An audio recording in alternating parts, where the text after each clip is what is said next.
Guys, good morning. So welcome back to my YouTube channel. This is Autoboyson.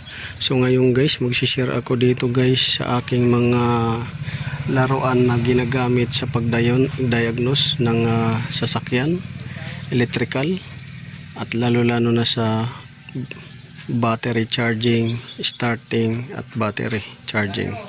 So yan yung anuhin natin ngayon, topic. So importante ito guys na mga gamit para ma-justify ninyo kung okay yung battery voltage ninyo, okay yung cranking amps, okay yung holding voltage nyo ng battery, at etc. So maraming kailangan bigyan ng pansin pagtungkol sa starting system. So mayroong iba kasi kagaya yung nag-PM sa akin na 12 volts naman daw yung battery niya pero ayaw umandar. So crank lang ng crank. So maraming dahilan yan guys. Una, kung ang sasakyan ninyo ay manual pa, wala pang ECU, ibig sabihin Oldsmobile pa, so mapapaandar yan ng 12 volts battery kahit na low cranking amps na siya. Minsan nga tinutulak pa nila yan, mapapaandar yan.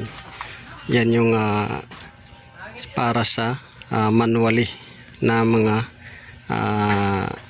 old school mobile, so walang computer. Pero kung may mga computerized na guys, may mga sensor na, kahit 12 volts yan guys, hindi yan naandar basta low amps na siya. So marami na akong experience niyan during abroad pa ako, sa Ford na mga unit, sa Chevy na mga unit, sa Mazda, sa Chrysler, sa Dodge, at sa mga Cadillac, sa Toyota. Yan, naka-experience na ako niyan. Sa Asian cars kagaya ng Kia, yan, naka-experience na ako niyan guys. Kahit 12 volts yan siya, hindi kayang paandarin yung makina dahil may mga sensor na pag ignition on mo ay kailangan na kumuha din ng voltahe, at ang tendency kumukurap-kurap na lang yung ilaw, at minsan pag sinusi mo nagba-blackout tuloy siya. So ignition on mo, umiilaw lahat ng mga accessories, pero pag start mo, blackout totally yung mga accessories at ibang mga components. So ito yung dapat guys na kailangan mayroon kayo. So una, so typical na sa atin ang gumawa ng mga ganitong tester. So ito yung test light. So ang kagandahan lang nito sa test light na to ay magagamit mo to sa mga fuse, yan, fuse box, yan, pangtusok, yan, at sa mga relay terminal dahil kagaya niyan matalas yung dulo. Tapos pag bypass mo, pwede mong hiwain lang din diretso dahil ito matalas. So typical na to sa mga ating mga electrician dyan, kahit sa mga nagdi-DIY. So ito yung mga gamit nila. So ito panghiwa to ng wire para di ka na magpunit, hihiwain mo na lang, tapos yun, ma-justify mo na yung daloy ng kurente kung mayroong lumabas na kurente sa wire. So yung isa naman guys dito, ito ganun rin ito. So gamit na gamit din to. Ito naman tinutusok mo yung wire kung mag-bypass ka ng connection or testing. So yan, ito typical na rin to sa mga electrician natin na gumagamit ng ganito. So matalas siya, pansundot ng wire, pero ito siya dandahan lang pagtusok. Minsan yung kamay mo kasi matusok nito pag medyo delikado. Di gaya nito ay hihiwain mo lang at tutusok mo sa mga terminal yung matalas. So typical na yan. So ito naman ay 24 volts na tester. So ito mayroon tayo nito para kung truck ang gagawin natin ay maano natin agad, ma-justify natin kagad yung chinecheck natin dahil kung ito 12 volts mabilis mag-init yung bulb at mapupundi ka agad. Mga ilang tusok ka lang, hindi mo pwedeng ibabad. So ito pang 24 volts to dahil ang bulb nito 24. So yan. Tapos mayroon naman tayo isa dito na medyo high tech. So ito marami na to gumagamit para ma-justify kung ang dumadaloy na kurente ay positive or nag-short siya, short to ground, short to power. So ma-justify ninyo yan dito sa indicator niya. Yan. So madali lang to gamitin. So bilhin natin to sa Shopee. Sa Shopee marami to. So kailangan mayroon kayong ganito para ma-trace ninyo kung negative ang dumadaloy or positive ang dumadaloy na kurente. Kasi pag dito, so palipat-lipat kayo ng ano nito, terminal. Minsan ikaklamp nyo sa positive, minsan ikaklamp nyo sa negative. Dito, isang ano lang, ma-justify na ninyo kung negative o positive ang dumadaloy. So dito, punta naman tayo sa ito, multitester. So kadalasan gumagamit tayo sa mga multitester sa mga sensor diagnosing, sa mga voltahe rin, sa amps, sa continuity.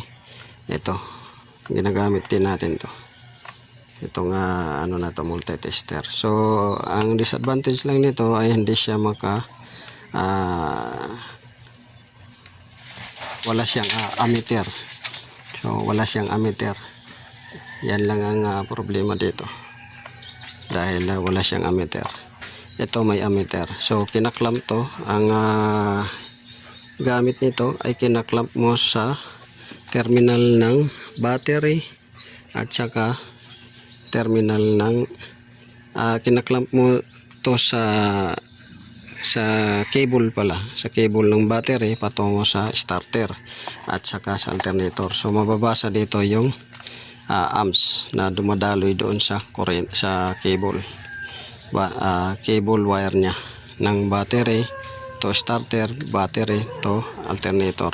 So importante ito, kaya mayroon tayong ganito guys para pang diagnose din itong clamp meter or So ito naman sa battery tester. Ito mayroon tayong ganito para ma-justify natin kung good ang status ng battery, good ang charging ng battery, good ang amps, ang cranking amps nya, ang holding amps nya kung good. So mayroon tayong ganito. At bumili pa tayo ng isa na medyo bago pa, kalalabas lang to sa mga store ito. So bumili tayo ng bago. So ito siya kaparehas lang ng ganito. Ito kaparehas lang siya. May naidagdag lang siguro dito na konting picture sa internal software nya para magamit sa pagdiagnose ng battery charging, starting charging at saka starting system, battery charging at saka battery test, cranking test, lahat ng pwede nyo gamit. Tapos ito naman ay gamit na gamit to pagka nag-diagnose ka ng mga computer sensor. Ito lahat magagamit nyo to, computer sensor diagnosing. So mayroon dapat kayong ganito.